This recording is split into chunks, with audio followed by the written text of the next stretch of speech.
Hello, everybody, and welcome to another HustleNHoops playoff, whatever the fuck this is. Let's just jump right into it. Get to what y'all are here for. Let's talk some ball. Nuggets versus Suns. Let's just jump right into my favorite series so far. You got Denver, and we got a little thing for this episode. Not really gonna preview it, just gonna do it. Denver so far this playoffs has a 117.8 offensive rating, that's second best, and a 111.1 defensive rating, that's seventh best. Phoenix has a 117.6 offensive rating, that's third best, while they have a 117.4 defensive rating, that's 13th best. When you're looking at percentage of shots by location, Phoenix shot 19.4 percentage of their points from the 2-point mid-range area, being first there by over 8%. They had 23.9 percentage of their points coming from three-point, putting them at 16th in the playoffs. Realistically, I bring these numbers up to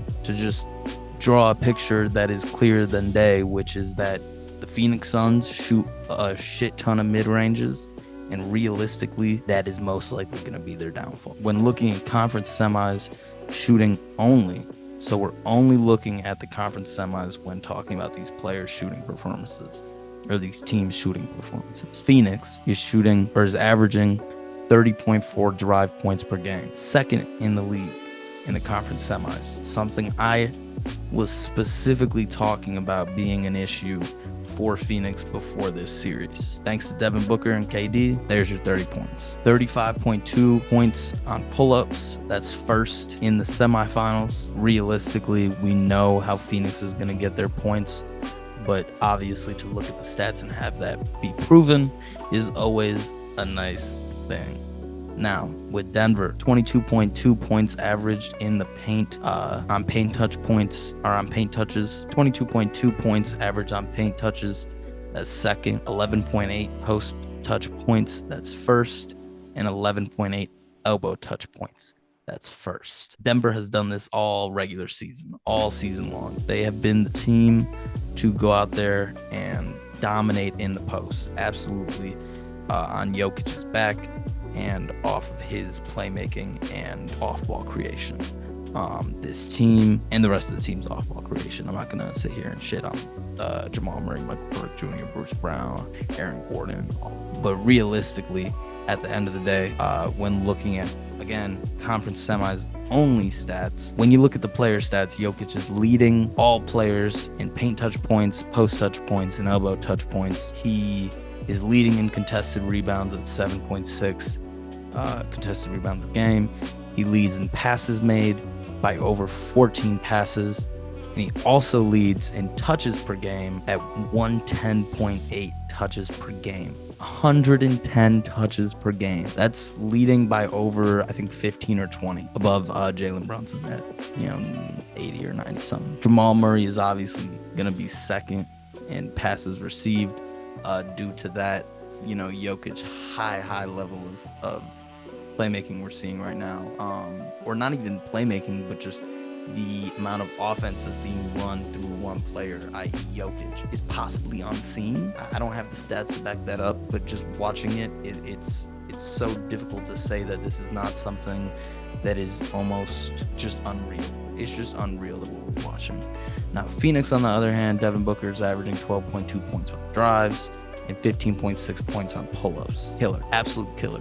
I don't have that much to say about Devin Booker. Kevin Durant is averaging 11.8 points on drives. Realistically, he's kind of struggling almost everywhere else except for, game 3. Except for game 3 for KD, which was, a very quality game, but still didn't shoot well from 3. And that is where I have to shout out Christian Braun, Aaron Gordon, KCP, Bruce Brown, a little bit of Jeff Green sprinkled in there. The team effort on double teaming and shading and just in general covering Kevin Durant has been so fucking solid and made me so excited and hopeful for this Denver team. The ability to not take out a superstar, because it's KD. He's not been taken out of the series by any means, but he's had those games where he shot what was it, 1 for 12, 1 for 11 or whatever. Like, this Nuggets team hasn't been able to do this ever before, and that's a fact. That's why they lost against LA in the bubble. No one to stop, no one to slow down, no one to even do what they're doing now with the personnel, where they can switch and double team and rotate and not hide Jokic, because at the end of the day, there's not much that you can do against an NBA offense to hide a player. But I'm spending a lot of time on the Nuggets on this series. Goddamn. Oops. Let's move on. It's been a really fun series. Heat versus Knicks. I didn't even say 3-2 series for Denver. Let's see. Heat versus Knicks, 3-1 Miami lead. Miami has just looked like the team that has wanted it more so far in most of these games. However, there have been a few. In game 4 was the first time that I've felt, cut all that I said before, but in game 4 was the first time that I felt like the Knicks were kind of playing like the Knicks, kind of. But in general, the Heat have won most of the battle. With a 117.1 offensive rating, that's 4th, and a 110.8 defensive rating, that's 6th. With the Knicks at 106.8 offensive rating, 13th, and 107.5 defensive rating, that's 3rd. Really the only thing keeping them in this playoffs, if we're being for real. Miami and New York were both 2nd and 3rd in percentage of points off turnovers, respectively.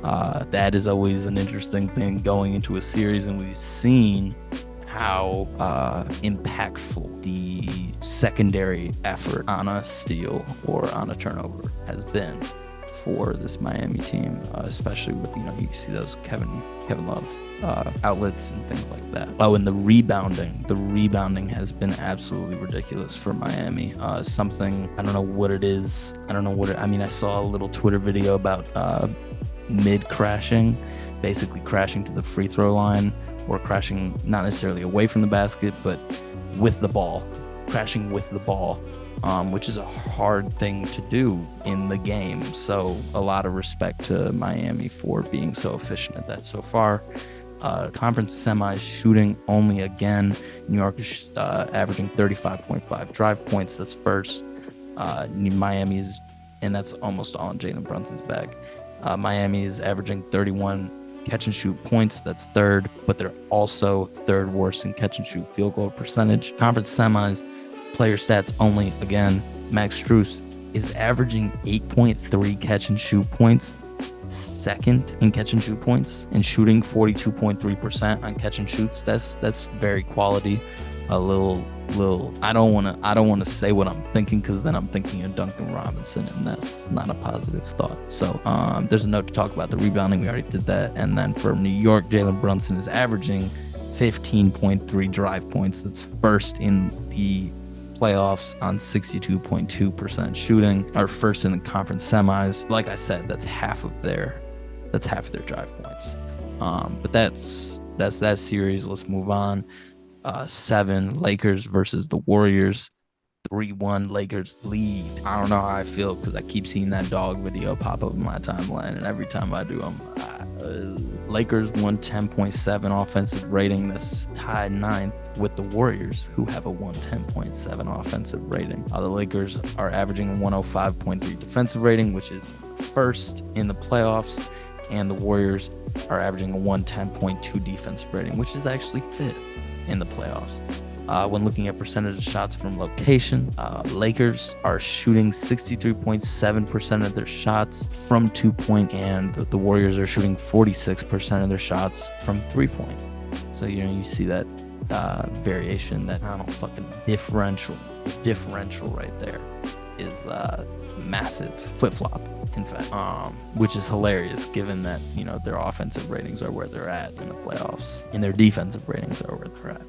Now, conference semi shooting only again. Warriors are averaging 37.8 catch and shoot points and 22.8 paint touch points. I believe that's 1st or 2nd. I could be wrong about that, but I believe it's 1st or 2nd. Player stats, the conference semis only. Warriors, Clay is averaging 11 catch and shoot points, 11, shooting 48.4%. Looney is averaging 5.3 contested rebounds. Curry is averaging a 16.7 assist percentage on drives. I don't have that much to say about Steph other than the fact that he is the master of space, and we don't have that much else to do but enjoy what we're watching. Obviously, he's not shooting great on drives, but at the end of the day, he's driving on Anthony Davis, and that's a tough thing to do right now. But yeah, LeBron James is averaging a 24% assist percentage on drives, and AD is averaging 9 paint touch points. So yeah, there's that. Lonnie Walker had his heroics in the fourth quarter last game. You have Austin Reeves running around breaking his knees, basically. Vando, shouts out Vando, always. Dennis Schroeder is solid defensive guard. I don't know what else you want me to say about this series. I just like watching the games. Celtics versus Sixers, 3-2 Philly lead. Sixers are averaging a 114.1 offensive rating. That's 8th, and a 112.7 defensive rating. That's 9th. Boston is averaging a 119.6 offensive rating. That's best in the playoffs, and 114.3 defensive rating. That's 10th in the playoffs. Conference semis shooting only.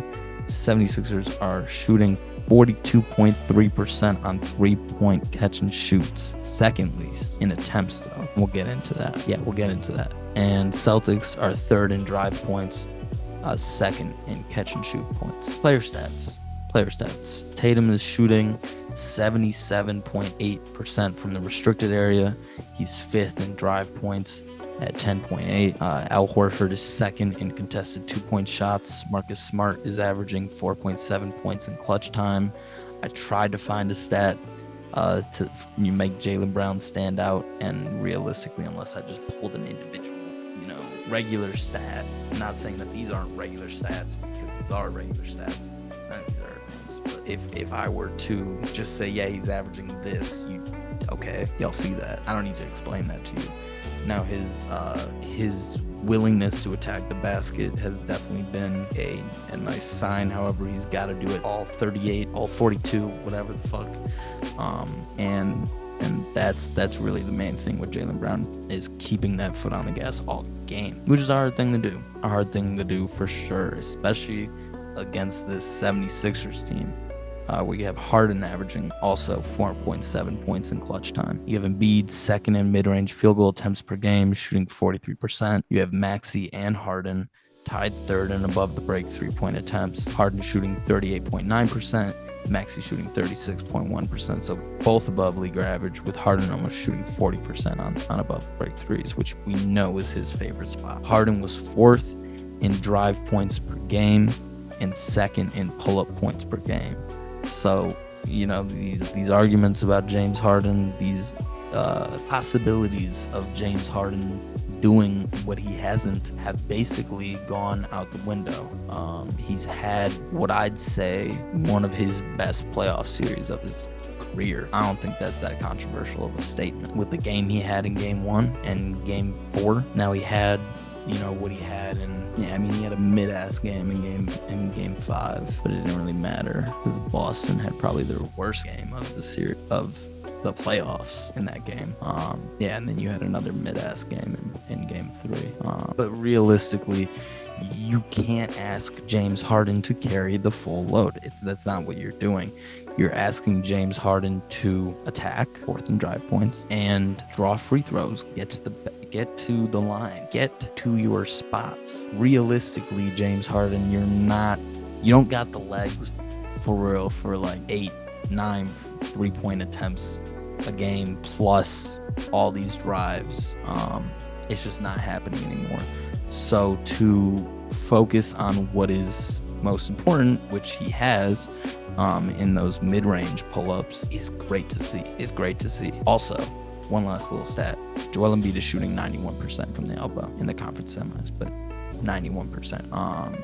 He's averaging like 5 points there too, so it's not like it's not like it's nothing. That's been the conference semis. Realistically, I didn't talk about shit. I don't know. I hope y'all enjoyed though. I'll see y'all in the next one. Chicken wraps. Peace.